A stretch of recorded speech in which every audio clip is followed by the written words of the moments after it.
सलाम, नमस्ते, सत श्री अकाल। मैं हूं रजा और आप देख रहे हैं मिडिल ईस्ट स्पेशल रिपोर्ट। मेरे दोस्तों, आपको बताना चाहूँगा कि इजराइल और ईरान की जंग 100% होने वाली है। इजराइल पूरी तरह से लगातार तैयारी कर रहा है। इससे जुड़ी सबसे पहली खबर आ रही है कि इजराइल ने जो ईरान पर हमले का प्लान है उसको तो पहले से कंफर्म किया हुआ है, लेकिन ईरान में बड़ी मिलिट्री साइट्स को एक्सट्रीम लेवल पर निशाना बनाएगा और ईरान के कई सारे IRGC के हेडक्वार्टर को निशाना बनाते हुए इजराइल ईरान की मिलिट्री को हिट करने वाला है। इसके चलते दूसरी खबर ये है, मैं कड़ी से कड़ी जोड़ रहा हूँ ताकि आपको समझ में आए कि ईरान के खिलाफ इजराइल क्या कर रहा है। इजराइल इस वक्त बूस्ट हो रहा है और डिफेंस की तैयारी कर रहा है। लास्ट ईरान की मिसाइलें जिस तरह से इजराइल पर गिरी और इजराइल में भारी तबाही मचाई, इजराइल को डर है कि हम हमला जब करेंगे ईरान पर तो ईरान पलटकर हमला ज़रूर करेगा।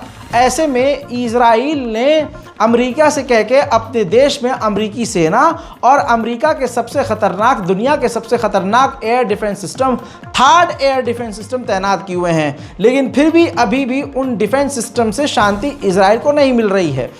इजराइल का मानना यह है कि अभी भी इजराइल के ऊपर ख़तरनाक हमले, जवाबी कार्रवाई में ईरान कर सकता है, जिसके चलते हुए ईरान के खिलाफ अमेरिका से और भी भारी मात्रा में एयर डिफेंस सिस्टम और मिलिट्री अमेरिका की मांगी है इजराइल में और कहा है कि थर्ड एयर डिफेंस सिस्टम हमें और भी चाहिए, जिसे आप इजराइल में तैनात करें। इजराइल का खेल खतरनाक है। इजराइल चाहता है कि वहाँ ईरान की सिक्योरिटी मिलिट्री साइट पर इतना हमला करें कि वहाँ की जो करंट गवर्नमेंट है वो कमज़ोर पड़ जाए और जो विपक्ष की पार्टी जिसकी सोच यूरोपीय है, जिसकी सोच इस्लामी नहीं है, वो सत्ता में आए और वो मजबूत हो जाए। अब मेरे दोस्तों, कुछ डॉक्यूमेंट्स आपके सामने, ये सीक्रेट डॉक्यूमेंट है इजराइल के जो लीक हुए हैं, जिनके मुताबिक इस रिपोर्ट के अंदर है, खुलासा ये हुआ है कि इजराइल ईरान के ऊपर बहुत बड़ा हमला प्लान कर रहा है, जिसमें वो बैलिस्टिक मिसाइल्स और ख़तरनाक ड्रोन से इजराइल के कई इलाकों पर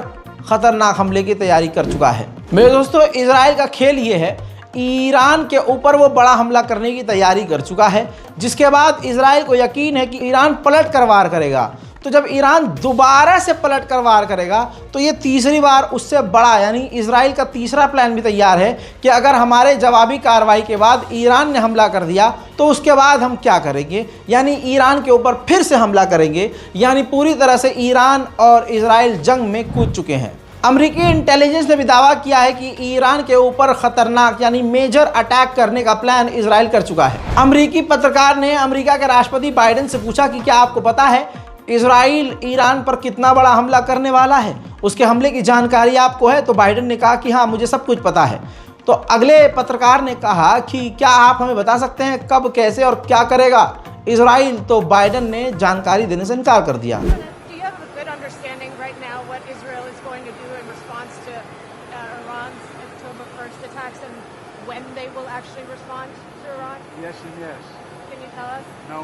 इजराइल जैसे ही ईरान पर हमले करने की तैयारी पूरी कर चुका है, उधर अमेरिका के राष्ट्रपति बाइडेन देश की सबसे खतरनाक और बड़े लेवल की मीटिंग करने वाले हैं अमेरिका में, जिसमें NSA विदेश मंत्री और अमेरिकी फौज शामिल होगी।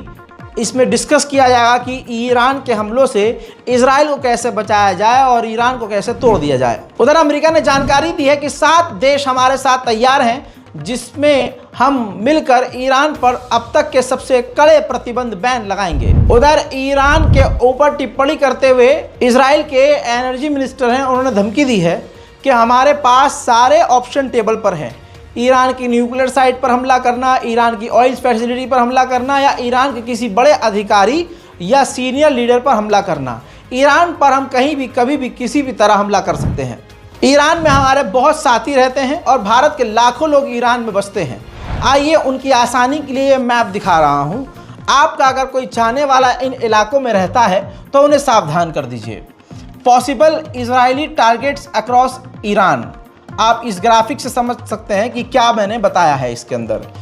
ये वो इलाके हैं जहां इजराइल खतरनाक हमले करेगा, जिसमें तबरेज़ का इलाका है, तेहरान है, कुम है, करमनशाह है, अराक है और खरमाबाद है, नजफबाद, अराकान, शिराज, करमन, शहदाम और कई सारे इलाके हैं, बहुत सारे इलाके। शिराज के ऊपर भी आप देख सकते हैं, मशहद भी देख सकते हैं, कायम शहर है। यानी ईरान के ये वो इलाके हैं। आप स्क्रीनशॉट लेकर अपने साथियों को ये शेयर कर सकते हैं जो ईरान में रहते हैं। दोस्तों, भारत में उत्तर प्रदेश से लेकर सेंट्रल इंडिया के लोग, बहुत मात्रा में मुसलमान इस वक्त ईरान में पढ़ रहे हैं। स्टूडेंट्स, मैं चाहूँगा कि आप ज़्यादा से ज़्यादा ये डिटेल उनसे शेयर करें। उधर ईरान ने कहा है कि हम फ्रांस से लेबनान पर सीज़ फायर के लिए बात करने को तैयार है। इस पर लेबनान उल्टा ईरान पर भड़क गया कि भैया वो हमारे सीज़ फायर के लिए बात क्यों करेगा। ऐसा इसलिए है दोस्तों क्योंकि जो लेबनान में गवर्नमेंट है वो ईरान के समर्थक नहीं है, वो आले यहूद है, और जो हिजबुल्लाह है उसके भी खिलाफ लेबनान की गवर्नमेंट है। उधर मेरे दोस्तों, ताज़ा तरीन तस्वीर ये है और ख़बर ये है इसके साथ कि नेतन्याहू इस वक्त लंबी चौड़ी मीटिंग ईरान पर हमले के लिए अपनी डेलीगेशन और इजरायली सेना के साथ कर रहा है। अमेरिका का मानना यह है कि इजराइल कुछ ही दिनों में ईरान पर बड़ा हमला कर देगा। डोनाल्ड ट्रंप से अमेरिका के एक पत्रकार ने पूछा पॉडकास्ट में कि ईरान की रिजीम हम क्यों चेंज नहीं कर सकते, तो ट्रंप ने कहा कि हम थोड़ी बहुत क्या, हम कुछ भी चेंज नहीं कर पा रहे हैं।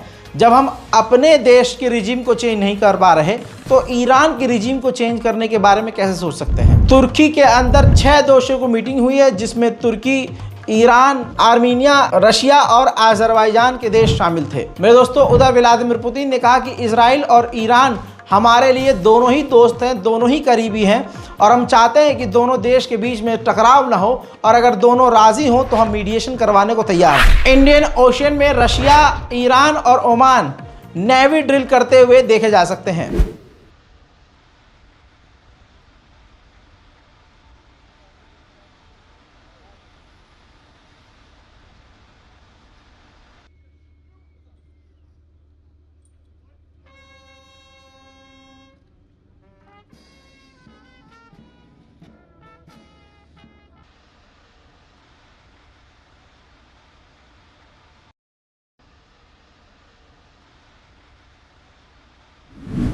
उधर मेरे दोस्तों, हमास के लीडर यहिया सिनवार के मारे जाने पर ईरान के राष्ट्रपति ने शोक व्यक्त किया है। कहा है कि इससे जो रिजीम है वो मजबूत होगी, कमज़ोर नहीं होगी। उधर मेरे दोस्तों, ईरानी राष्ट्रपति ने यह भी कहा कि पूरी मुस्लिम कंट्रियां जो हैं सब मिलकर एक साथ एक तरह से रिएक्ट करें इजराइल के खिलाफ। उधर ईरान के विदेश मंत्री ने ट्वीट करके यहिया सिनवार की मौत का दुख जताया है। ईरान के अपडेट में फिलहाल इतना ही। इस रिपोर्ट को शेयर कीजिए। जय हिंद।